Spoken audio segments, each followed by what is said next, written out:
The evening shift at the gas station convenience store was always quiet, and that was exactly how Natasha liked it. At 43 years old she had learned to appreciate the peaceful moments life offered. The fluorescent lights hummed softly overhead as she restocked the candy bars near the register, and outside the Texas sky was turning the deep purple color that comes just before nightfall. She had been working at this station for nearly 2 years now. It wasn't glamorous work, but it was honest and it paid the bills. More importantly, it gave her time to think and to breathe and to remember that life was about more than just getting by. Her mama had always told her that kindness costs nothing but means everything, and Natasha tried to live by those words every single day. The bell above the door chimed and Natasha looked up to see a man walking in. He was tall with sandy blonde hair that looked like it hadn't seen a comb in days. His suit was expensive once upon a time, but now it was wrinkled and stained. His eyes were tired and red, and there was a little girl holding his hand. She couldn't have been more than 5 years old, with pigtails that were coming loose and a stuffed rabbit tucked under her arm. Natasha smiled at them both. The little girl smiled back, but the man just nodded wearily. She watched as they walked through the aisles, and the girl was pointing at things and talking in that sweet animated way children do. The man was listening and nodding, but Natasha could see the weight he was carrying in his shoulders and in the way he moved. They came to the counter with a loaf of bread and some peanut butter and a small carton of milk. The man also set down a children's medicine bottle, and Natasha noticed his hands were shaking slightly as he reached for his wallet. He pulled out crumpled bills and counted them carefully.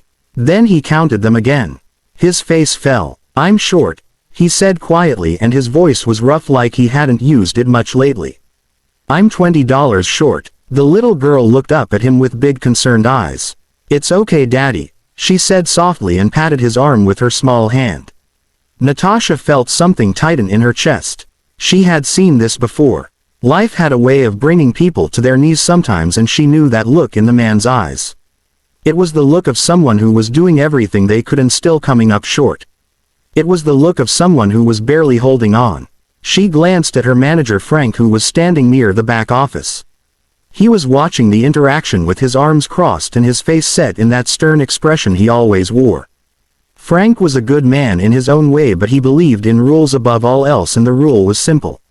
No money meant no sale. Natasha looked back at the man and the little girl. She thought about her own daughter, who was grown now with children of her own. She thought about all the times someone had shown her grace when she needed it most. She thought about her mama's words. "You know what?" Natasha said gently, and she began scanning the items. "Don't worry about it, honey. You just take these things for your little one and you have yourself a better evening." The man stared at her.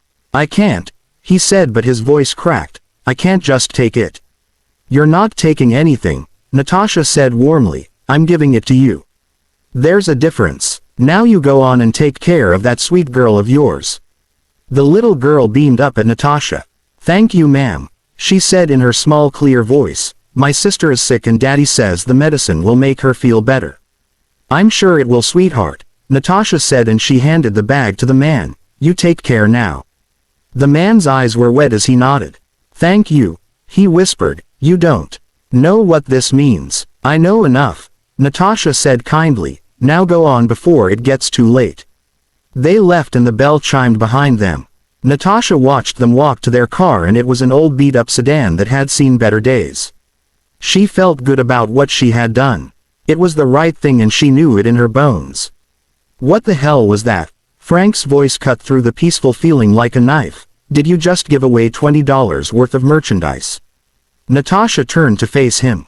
"Frank," she said calmly, "that man has 2 sick children and he's barely holding it together." "It was the right thing to do." "The right thing to do," Frank repeated, and his face was getting red. "The right thing to do is follow company policy, Natasha.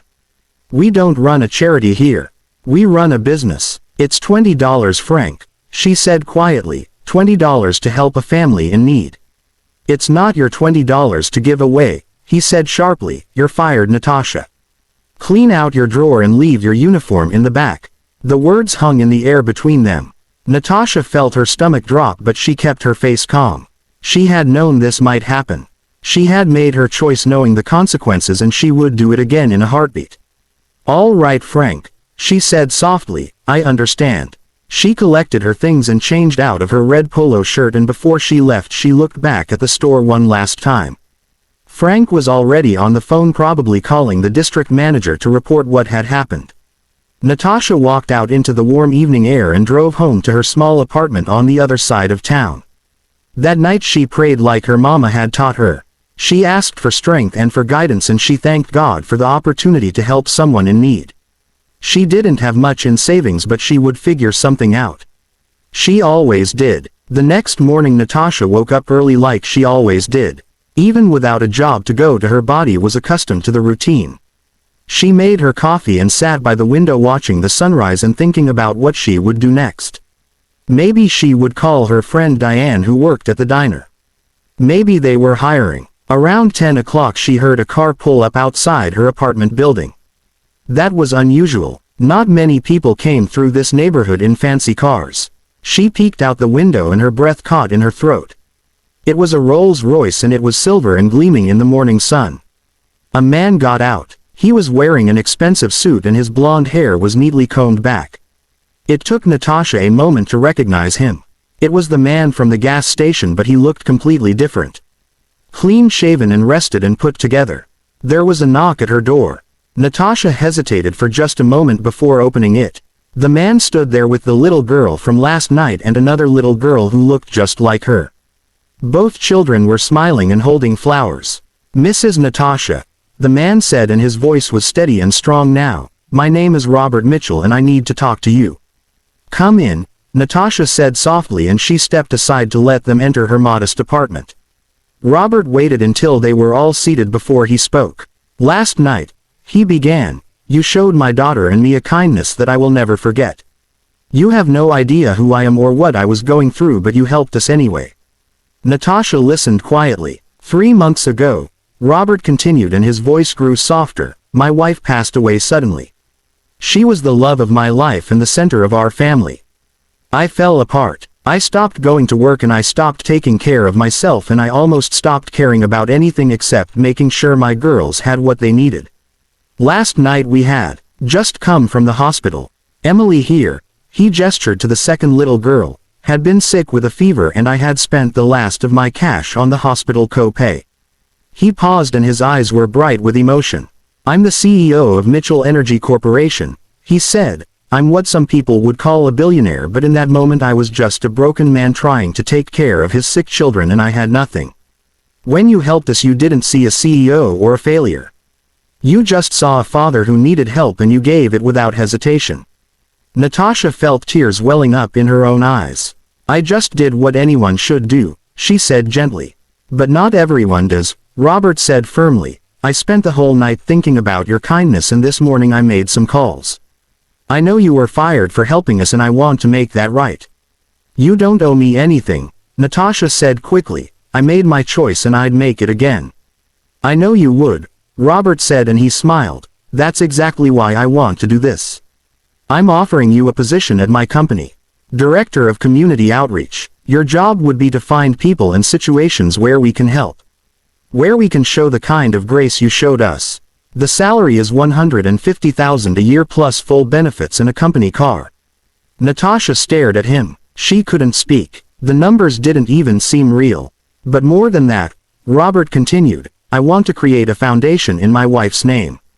Sarah always believed in helping others, and I lost sight of that when I lost her.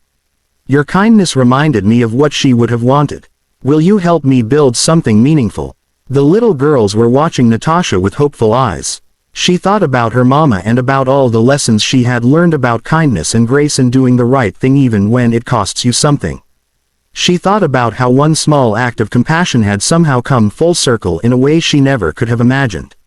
"Yes," Natasha said, and her voice was thick with emotion, "I would be honored." Robert smiled, and it was a genuine warm smile that reached his eyes. "Thank you," he said. "You saved us last night in more ways than one. You reminded me that there's still goodness in this world and that people still care about each other. You reminded me of who I want to be for my daughters."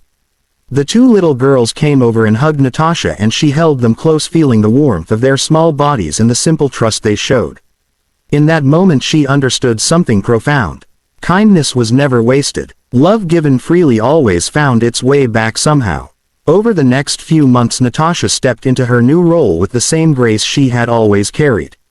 She helped Robert establish the Sarah Mitchell Foundation, and together they created programs to help families in crisis. They paid medical bills and provided groceries and helped people get back on their feet. Every single day Natasha thought about that night at the gas station and how one moment of compassion had changed everything. Robert became a dear friend. He learned to smile again, and his daughters thrived with Natasha as a constant presence in their lives. She became like a grandmother to them, and they would often spend Sunday afternoons together sharing meals and stories and laughter.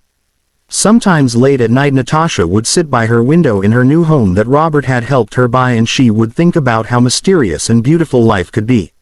She had lost a $20 an hour job for giving away $20 worth of groceries, and she had gained something far more valuable. She had gained purpose and family and the deep satisfaction that comes from living according to your values. Her mama had been right. All along. Kindness costs nothing but means everything, and sometimes it comes back to you in ways you never expected. Sometimes a simple act of grace can change the world, or at least change the world for one tired father and his two little girls. And that Natasha knew was more than enough.